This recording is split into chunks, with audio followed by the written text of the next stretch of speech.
Boots of Travel, as he's now saving up for Crimson Guard. Radiant's middle tower is under attack. Interesting Viper build. I like it. Dire are scanning. The smoke not really coming out. There is a scan committed to see whether Wind Ranger can safely teleport in or not, and she will in fact teleport into this bottom lane where Yellow Submarine try to be the aggressors, will catch a Disruptor, and Disruptor just gets obliterated. Moose, nothing he can do, can't even press a single button other than... What level is it? 1? Yeah, level 1 Thunderstrike. That doesn't feel great. Oh, he actually got the glimpse of as well. Fair enough, but you get what I mean, right? He died so quickly he couldn't really make any space, couldn't really defend himself. Dire's top tower is under attack. Problems comes in to gank this Clockwork. Avalanche tossed and a power shot for good measure by Bottega, who's now gonna be on an unstoppable streak. As out comes the Illuminate, out comes the ultimate from Bottega as well. Viper. He may have been ready for the Keeper of the Light to hit him during the teleport, but I don't think he expected Wind Ranger to have over 100 physical damage already. And it's only going to get more. It's going to be that Maelstrom as a farming item, and trying to see whether they can out-snowball this Dream Juggernaut, as Juggernaut still looking towards an excellent Battle Fury timing, but he's gonna need to farm so much, and his team will need to contest so much space for him to kind of be able to hit that jungle timing that he needs, right?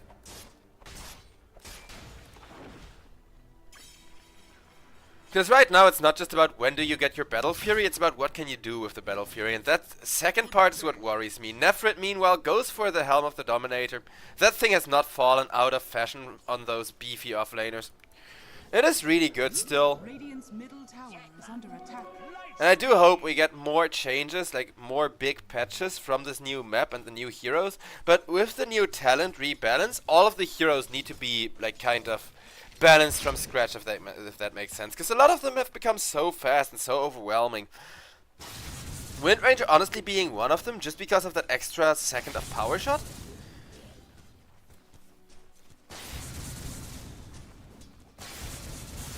Which it's just for the slow, so it's not that great anymore. But I do still think, especially throughout the early team fights, it can be essential, because Juggernaut, other than throwing the ultimates, he doesn't really do anything yet. And both Axe as well as Viper are really bad at being caught out of position, right? Because Axe kind of assumes that he can blink in.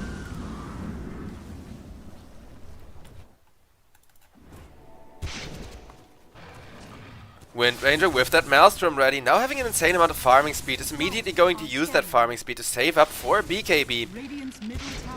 A much needed game changer of an item.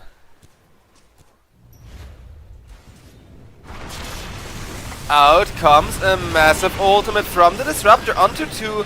Bane already committed the Fiend's Grip, as in comes the Omni Slash, and that's gonna be exactly the return kills that Dream needed. Clockwork getting out of there with just a sliver of HP thanks to that healing word from the Juggernaut. Juggernaut though now looking at a 12-minute Battle Fury timing, which considering the fact that he has 2 deaths is really not that bad. Tidehunter and Keeper of the Light though will snatch up this Ancient stack, which has been made for the Juggernaut, not for them, but they could not care less.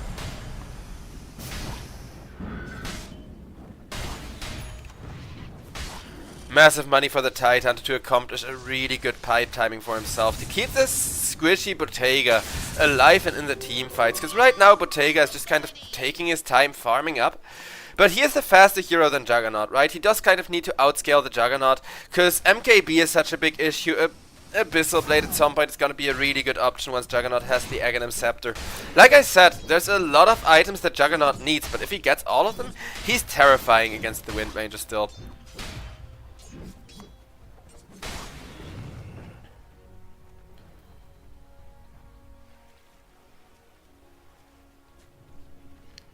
Infernal starting to look somewhat farmed. He's still bottom of the course, but he's almost catching up to Warwick, whereas Warwick went for the early teleport boots, but isn't really generating that much money with them. He of course wants that Aghanim Scepter. Radiant are scanning. Rolling thunder. Radiant structures are fortified. It's about Phoenix levels of slow nowadays with the new and improved corrosive skin, which I still don't think is that great. But the fact that for the just 5 to 10 minutes the Viper nosedive wins you every team fight is huge.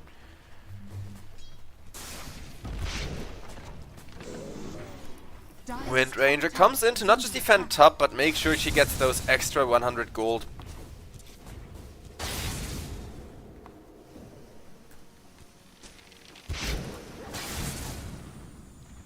And it is the upper bracket, so Yellow Submarine, they would definitely love to keep their spot in the upper bracket, get a quick 2-0 series here.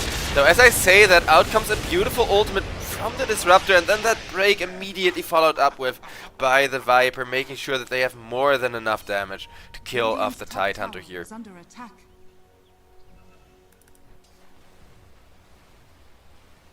Dire are scanning. Dire's bottom tower is under attack.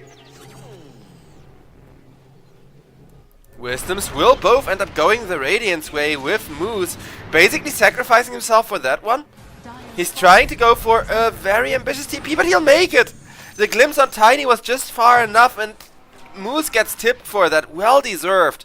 Stealing the Wisdom is one thing, but actually getting away with your life, that is gonna swing the win rate right back in the favor of 0-10. As Zero Tenacity about to get that huge Axe Blink Dagger. More importantly though, about to get Juggernaut and Manta Star as well to enable him to farm even faster.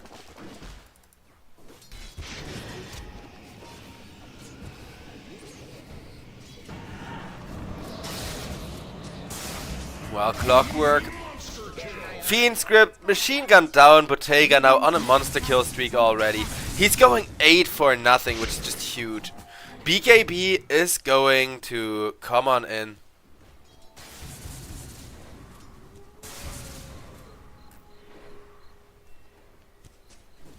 And I wonder if with that BKB, Yellow Submarine are going to try to snowball more. I think they should, because Dream is still terrifying. He's sitting about 2,000 behind on the Wind Ranger in money right now, but that's a lead that Yellow Submarine need to exploit the moment they have that next focus fire, more or less.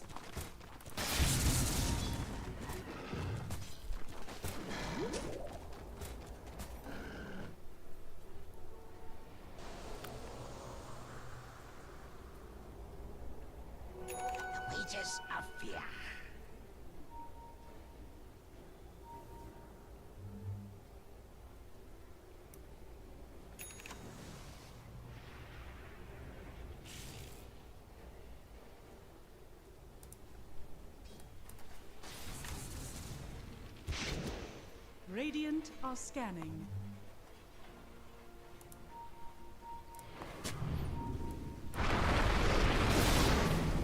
We're gonna see a little bit of a push over on top lane. No teamfight initiation yet though.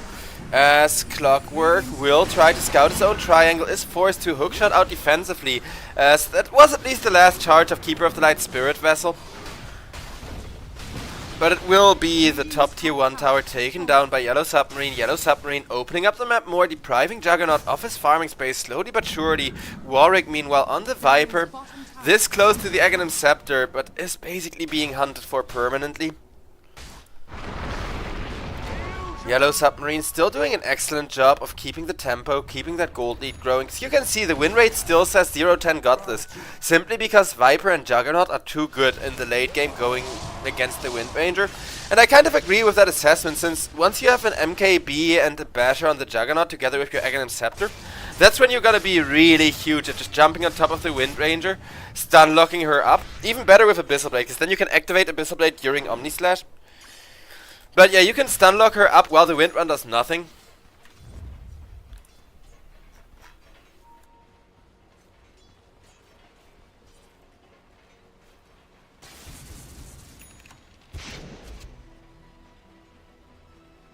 Dire are scanning. With this smoke, they are gonna try to set up on Bottega though, who's gonna be worth so much money, but with that BKB and the Wind Run, he's almost unkillable. And he just keeps free farming those Helm of the Dominator creeps from Axe as well. Which is why, despite Juggernaut having excellent Battle Fury timing, Wind Ranger is ahead of him in XP. You should never underestimate the XP you end up feeding with a Helm of the Dominator. That has won and lost me pups a bunch already. Radiant's bottom tower is under attack.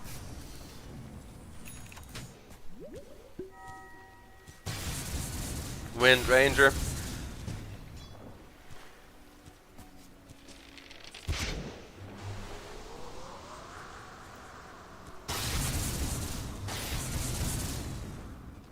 Looking to upgrade to that Mjolnir in just a second. The GPM for Bottega is just truly insane. If you're out farming a Juggernaut, you know you're doing something well, even if this Juggernaut has kind of been deprived of space. And Dream just kind of is stuck farming the worst corner of the map.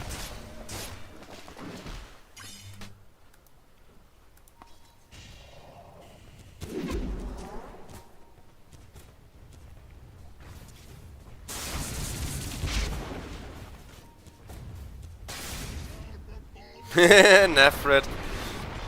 Trying to be annoying with his creep, but he just ends up giving away more gold to the side of Yellow Submarine as this Wind Ranger. She's actually really enjoying her tower being pushed in, because look at how easily Bottega kills all of those creeps. Maelstrom already gives you so much creep clear, and it's now turning into a Mjolnir for this super rich Bottega Wind Ranger. Viper, meanwhile, got the Aghanims though, so the next team fight, Nosedive can come in really handy.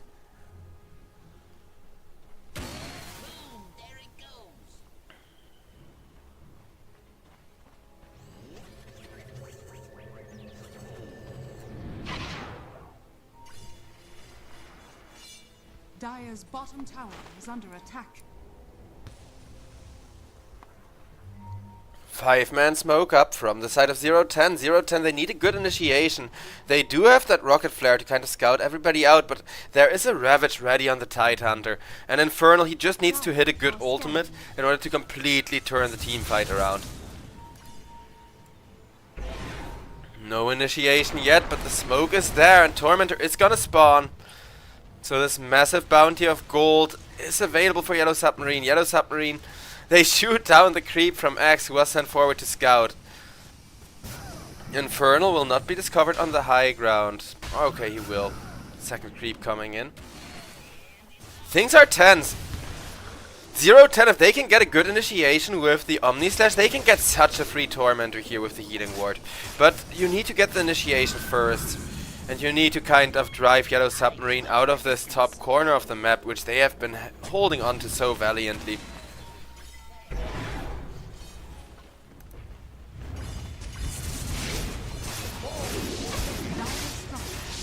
Wind Ranger can't really deal with the Juggernaut. Her team, though, is smoking around. In comes a toss-back one-man Ravage on the Jugger. Well, the Ravage ended up hitting more people, though it was just intended to kill off the Juggernaut, because they know full well no Omni Slash means no team fight, and Bottega shoots down the Disruptor. Viper nosedive away and teleport out, but Nefrit is not gonna be so lucky. He goes for a massive call, but against this Keeper of the Light, X feels so useless. I'm not blaming the player either. I'm blaming the game, because 3-0 Keeper of the Light is the biggest issue. Those Spirit Vessel charges, every time they come out, are such a game changer.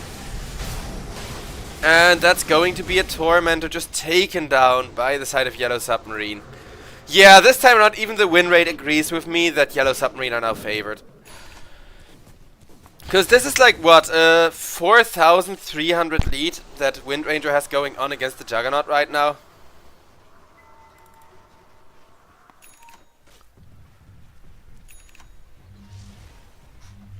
Tidehunter looking to go for an Eul's. We'll have that Eul's in absolutely no time here.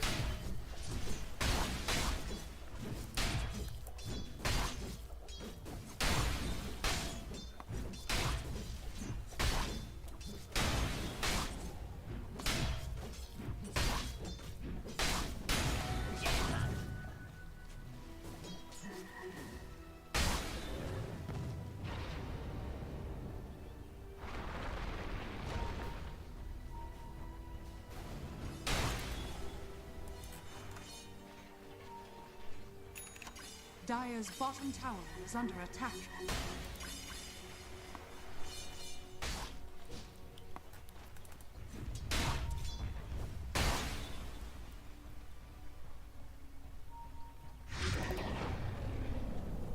No initiation as...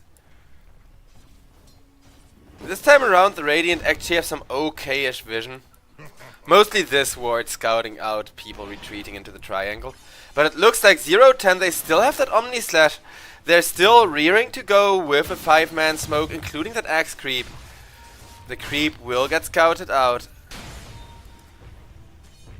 Infernal frontlining on the Tidehunter though, and guess what? 5 seconds till the Ravage is available again. Dire's bottom tower is under attack.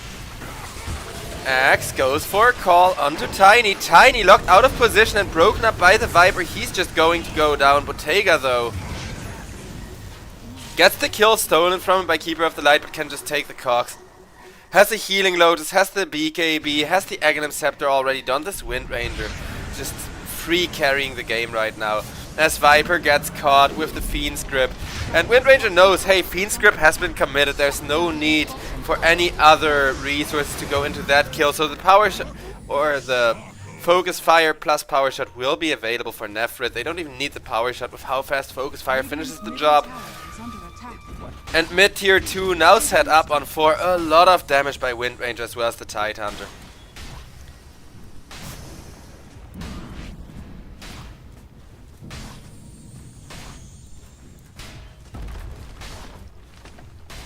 Radiant's middle tower is under attack. Took them a solid 25 minutes, but now Wind Ranger will take the first tier 2, and with it, the win rate is just gonna keep swinging in favor of Yellow Submarine. This draft is just so incredibly hard to stop, because like I said, Juggernaut, he needs... I mean, I get why he wants the Butterfly, but he needs an MKB.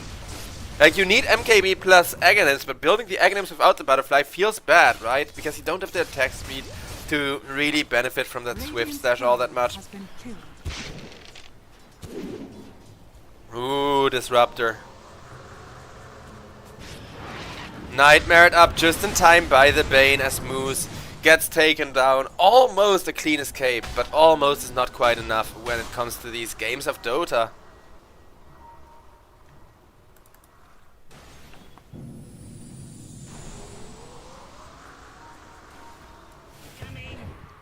It is just the first game of the playoffs, and we're gonna have a lot more Dota 2 action coming up all week. Speaking of, the title doesn't say that. Let me just fix that real quick.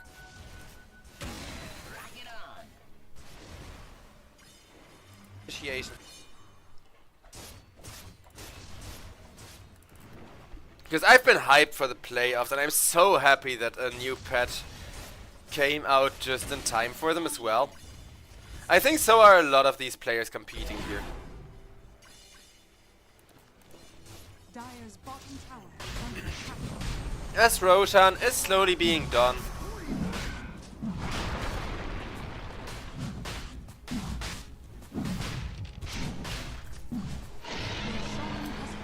With that Roche kill, Wind Ranger. Now borderline impossible to kill. Under attack.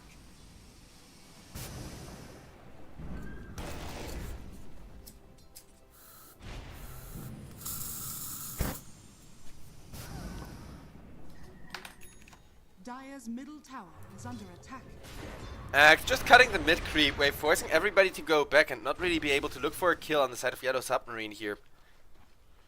Gotta love Nephrit's impact. Say what you will, but he's playing a really clean game of Dota.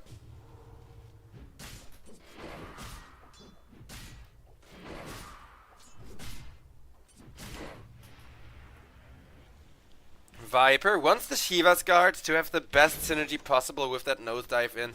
Did go for the Lotus Orb, so it is the typical high utility, low damage output Viper, which I'm not sure how much I approve of that.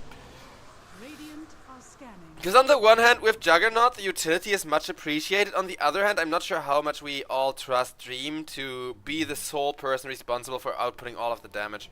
His farm time is kind of recovering. Being left on his lonesome to get the Butterfly at least will kind of help Juggernaut speed up the game a little bit. Dire's top tower is But Wind Ranger still hits like an absolute truck, right?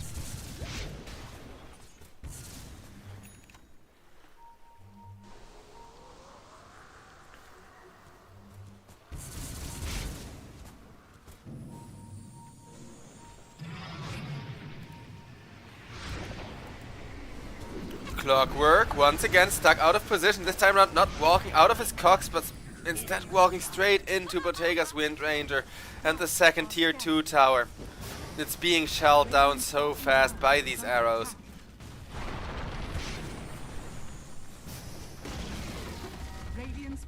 One tier 2 remains standing for the side of 0-10. More importantly though, for 3 minutes, Wind Ranger can just do whatever the hell she pleases, right? So yeah, they're gonna go for the high ground push, it looks like, from the pings at least. I understand Bottega fully. This is the right move for sure, because even though you still have to push down that top lane, you end up creating so much space for your team if you take down a tier 3, let alone a lane of Rags. Not even focus firing either. Just casually right-clicking the tower. Axe comes in together with a Juggernaut ultimate. That will be a kill on Infernal, depriving them of that Ravage as now Tiny gets broken up, gets glimpsed back out of position and stunned up by the Clockwork, making sure that he cannot go anywhere. Bottega, he still has the 9-second BKB, he still has 2 minutes on that Aegis, but it wasn't him that got initiated on, it was Tidehunter that just instantly got taken away. The perfect move there from Zero Tenacity.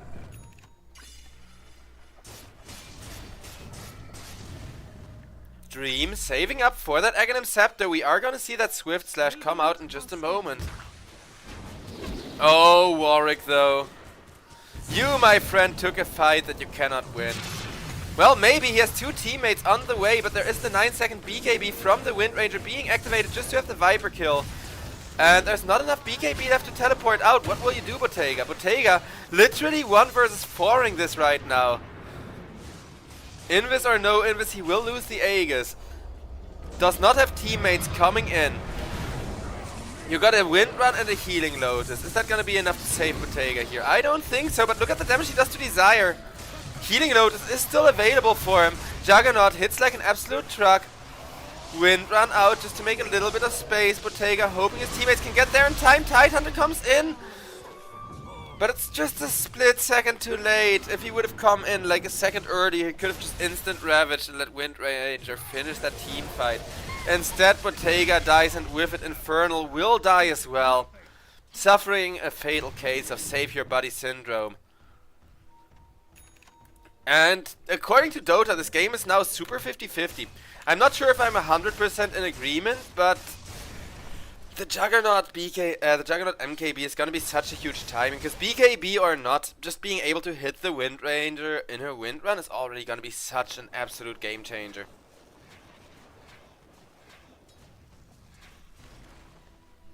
I'm still not sure what to make of Wind Ranger being an Invis hero though. That just feels kind of wrong to me, honestly.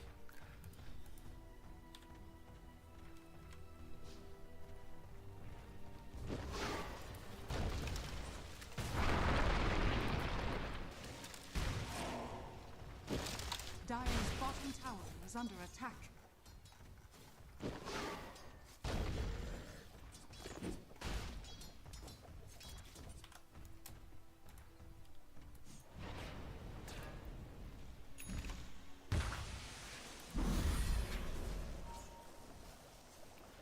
Viper, once he gets that Shiva's Guard, that's gonna be absolutely game-changing timing for him. The Tormentor now comes back alive, and the timing is just perfect from 0-10 to grab that one with the Swift Slash to make sure it goes down super smooth and easy here.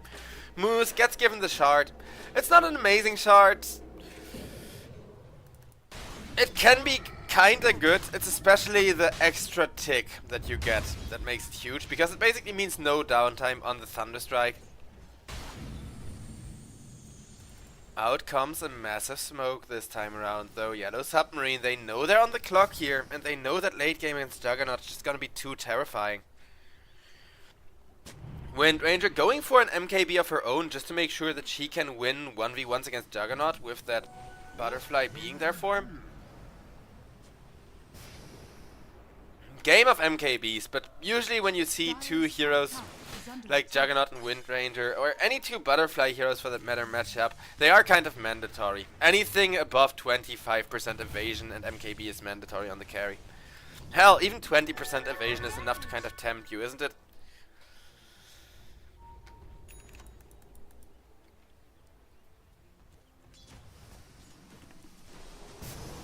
Speaking of MKBs, that crucial timing is gonna be there for Bottega, who, with an amplified damage rune, would really like a team fight to break loose right now.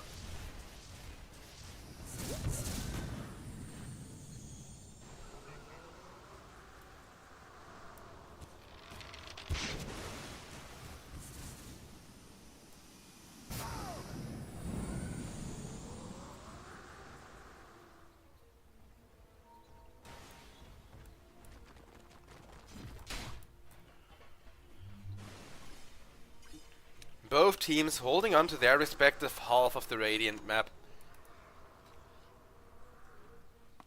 No real initiation means Roshan is going to start respawning in a minute or so. Obviously start respawning doesn't mean he's gonna be up again. It just means that we can start seeing Roshan fights. Because even if he isn't up, both teams will want control of the Roche pit, right? Just in case he respawns and you lose the entire game to an unfortunate Aegis timing. 0-10 aren't looking too worried, even though their axe is kind of going to hit that timing when Nephrit falls off. He has level 3 ultimate. He has the 3 biggest items that he needs: Blink Dagger, Crimson and BKB. The 9-second BKB is gonna be massive, mind you, but after that he's kind of going to start falling off as his BKB gets shorter.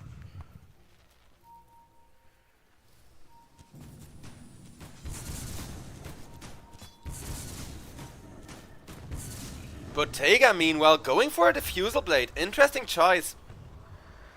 I do like it, though usually we see it built a little bit earlier for the Wind Ranger to have it early enough where the slow is still really effective, right? So that you can just run people down.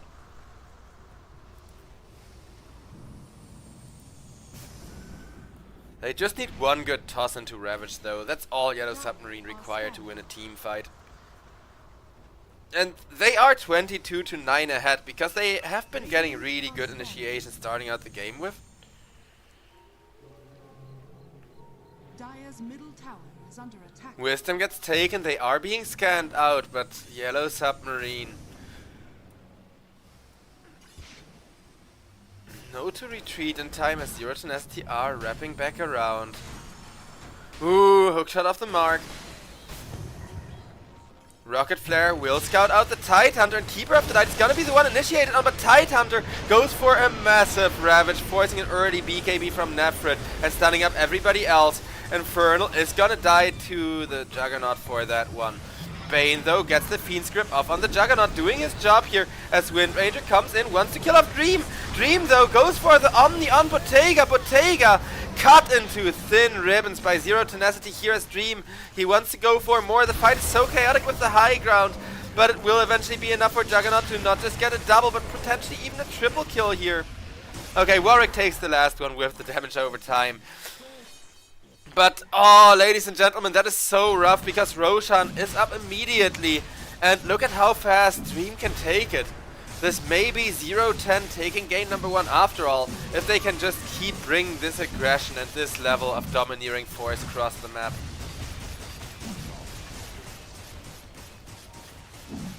Because now for 5 minutes you cannot kill Dream. Sure, you are kind of reliant on your Omni-Slash cooldown on the Juggernaut. But you saw just how easy Juggernaut kills the Wind Ranger when he gets on top of her, right? That evasion is nothing now. Dire's top tower is under attack. Dire's structures are fortified. Dire's middle tower is under attack. Dire's top tower has fallen.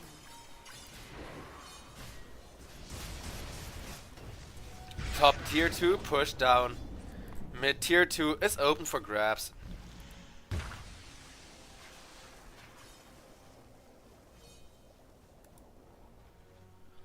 They're not really in any particular kind of rush though. Dream, he has all the time in the world.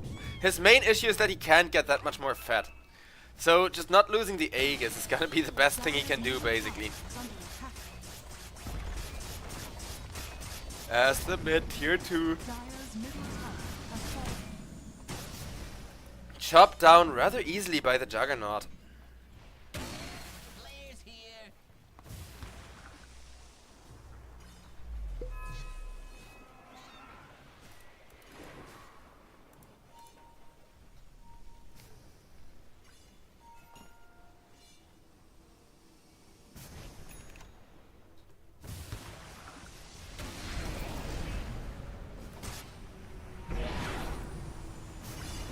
They are gonna start sending just illusions and creeps just to push the high ground a little bit.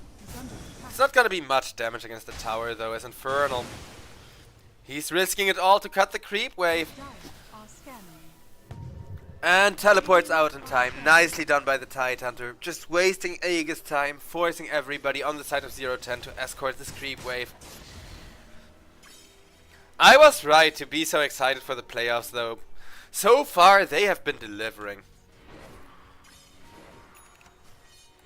And this is just the first game in the first best of 3 of what's gonna be a full week worth of playoffs as well.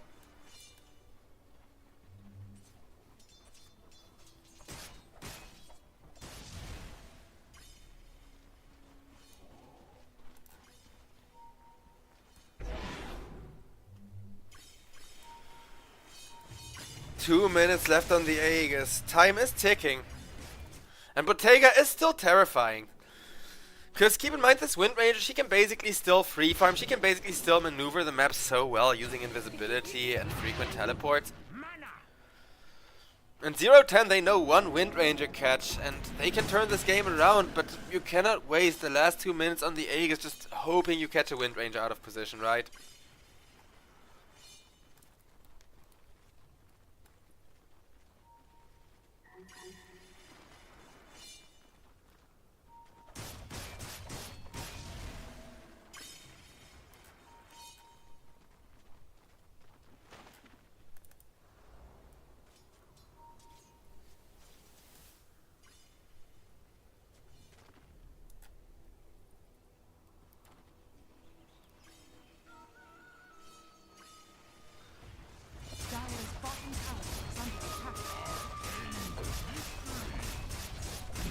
Final tier 2 is now dead.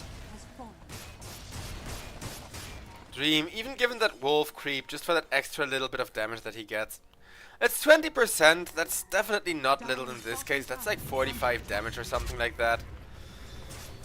As we're gonna see Dream smack the tier 3 tower. Go for a spin, which he doesn't really mind the anchor being put onto. Just 45 seconds left on the Aegis is huge though.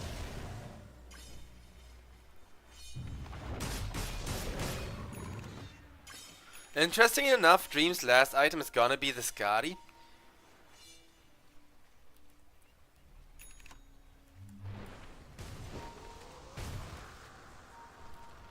And it seems like Yellow Submarine, they do dare to come out of the base. Tiny perfectly dodges an Axe blink on top of him. As Axe is just gonna get power shotted down. Out comes a massive Ravage to try and keep Yellow Submarine in the fight. Viper got way too much damage for the Tiny though. Juggernaut even Swift slashes for good measure just to finish the job. Aegis now reclaimed. And Jugger immediately goes for an Omni Slash on the Titan to counters most of it. But countering most of the Omni Slash may not be enough. Okay, it may be actually, because they do buy back Tiny. And Juggernaut just spin TP out. Buyback forced on the Tiny though. Disruptor evacuated, Juggernaut evacuated. It wasn't the cleanest fight ever.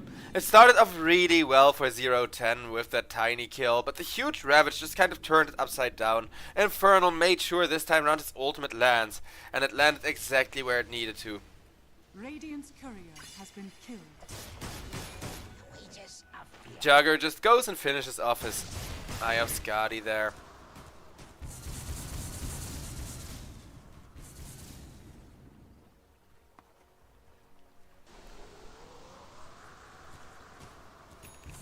Bottega, which one do you think he'll take? I think it's gonna be the cooldown reduction on the focus fire whenever you kill somebody with the focus fire, right? For his level 25. He hasn't chosen yet. Okay, it is gonna be Wind Run, cannot be dispelled. What dispels is he afraid of? Oh, there's a nullifier on X. Okay, fair enough. I guess that kinda makes sense actually.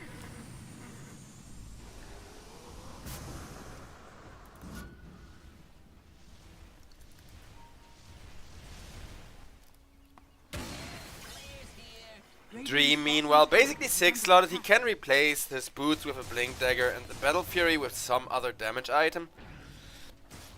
But that's really the most item progression he's now gonna get, as well as that moon shard, of course. Which then again, I'm a big fan of buying like a late game moon shard on Juggernaut. With how hard he scales on attack speed, it's just such a good synergy with your ultimate. Tormentor. Are scanning. Dire are scanning. Not quite gone on yet, as both teams do scan the area. Oh, this is 0-10, knowing that something is coming up the high ground. A beautiful Disruptor ultimate on top of Tidehunter to disable the Tide from doing too much damage. With Tide tanking most of the brunt force. This time around, Yellow Submarine, though, are going to be forced to buy back the Bane, but it will be in exchange for killing off the Juggernaut. That is worth the Lotus, that is worth the BKB, that's even worth a buyback. 90-second no Juggernaut.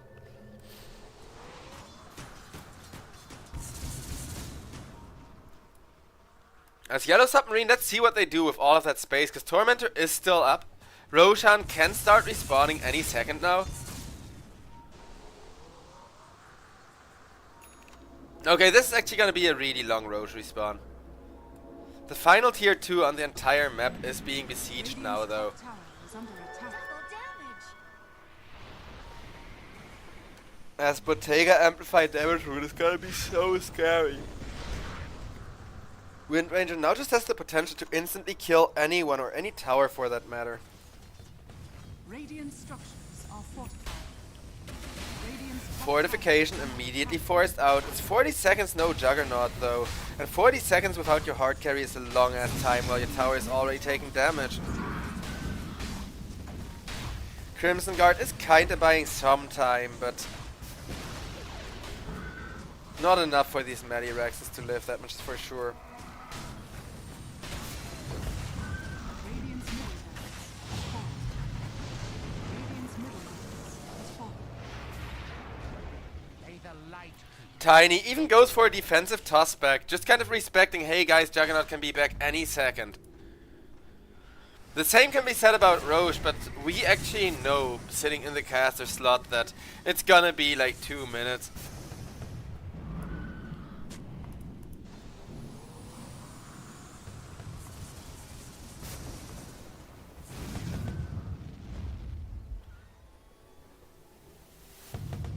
Radiant's top tower is under attack. Radiant are scanning. Radiant's top tower is under attack.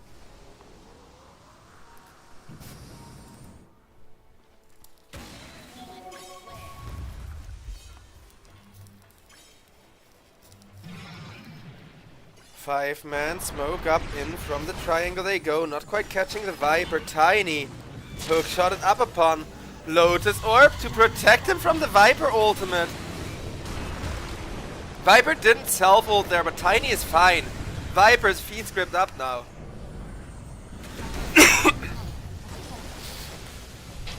Ooh, and a massive 4-man Ravage. Moose, the first one to perish. Warwick, the one they really want. Juggernaut, though, still being a problem. Though Tidehunter did reflect the Omni slash Bane, is still pretty much fine against it. Jagger wants to teleport out, but a beautiful call from the Axe has no way. And Jagger cancels his own TP, which he is gonna regret, because Bottega is still too fat. And the beautiful 2-man Axe call, it's just not doing enough. Nefrit, he goes for another call just to manage to blink out of there. Desire, though, gets taken by the Keeper of the Light, and that's gonna be the tier 2 finished. Radiant's top tower has fallen. 0-10. It looks like this game, it got ended by a beautiful Ravage. It's not quite 100% over, but against a Tidehunter who's doing this well for himself, Are fortified. it's gonna be so incredibly hard to come back.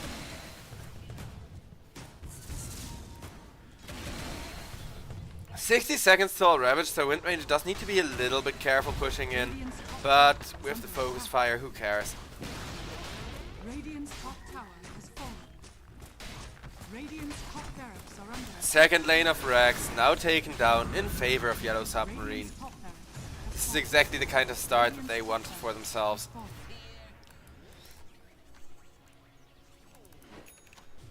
Because Juggernaut, he may have Battle Fury, but he's not the best anti-Mega Creeps carry.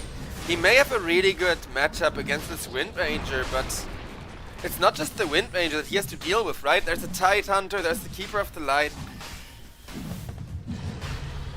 Roshan goes for the Roar, but with the Focus Fire pressed on it. Wind Ranger should be able to get it in no time. Then again, they don't really have vision in this triangle other than this one ward, which they're gonna try to use to go for Desire. Desire able to jump out of there.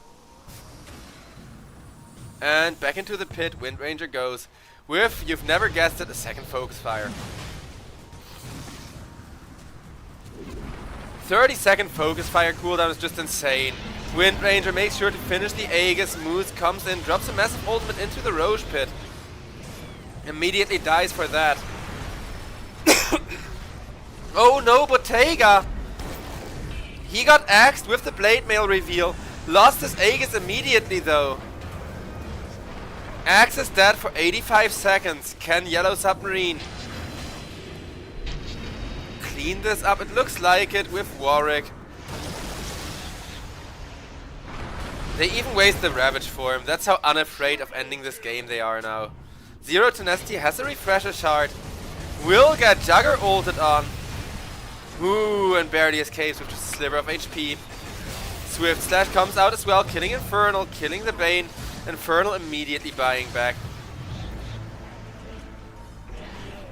Wind Ranger enjoys herself a quick full restore though, and being full everything, Clockwork is not much of an obstacle. Desire just melts. Tiny caught out of position by Juggernaut, but is Tiny really the one you gotta be worried about? Because if Dream goes down, that's gonna be GG's, and Dream will in fact fall as the BKB was still ready from Bottega.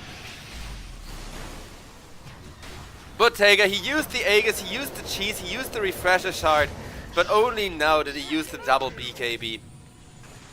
Blink out from Disruptor, but it doesn't matter. They even power shot him for the ultra kill on Wind Ranger, as the tier 4s are just going to melt here to massive amounts of right clicks. Juggernaut has his buyback off of cooldown and immediately presses it, or enough money. Same difference. He just got it ready, he immediately presses it. There is an axe lurking with a Blade Mail. Tiny gets Swift Slash on by Dream. Dream forced to go for a defensive spin as axe BKBs and runs on in, but Wind Ranger, she already pressed the Focus Fire. This is, for your information, the Ancient damage with a Crimson Guard being there. It's kinda hard to see on the Ancient. Warwick though, he gives the GG's in chat first, and yeah, good game indeed, ladies and gentlemen, as we are having ourselves an amazing start to these playoffs.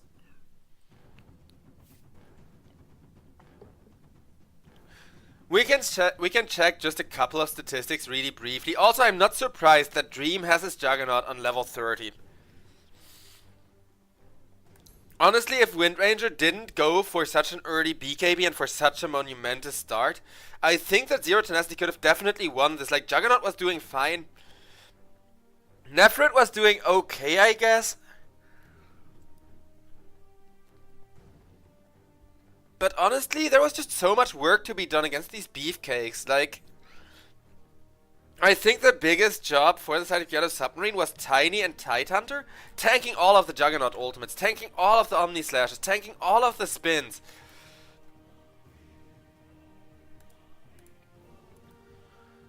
So yeah, we can check the gold graph real quick. I don't think there's much more to say though, other than if Wind Ranger was a little bit slower, it could have gone so different. Hell, even a single bad play from Bottega could have cost them the game. It almost did here, let's be real on that. But Juggernaut, just being ahead is not everything you need against the Wind Ranger. And by the time he had that MKB, Wind Ranger was already free farming. So ladies and gentlemen, we are going to go to a little bit of a break as we're going to get the second lobby of the playoffs ready for you here at the European Pro League. But it's only the first best of 3 of the day, so a lot more Dota to go one way or another, as we have 2 more best of 3s coming up after this one. I hope you've all enjoyed the show. More Dota 2 coming up in a bit.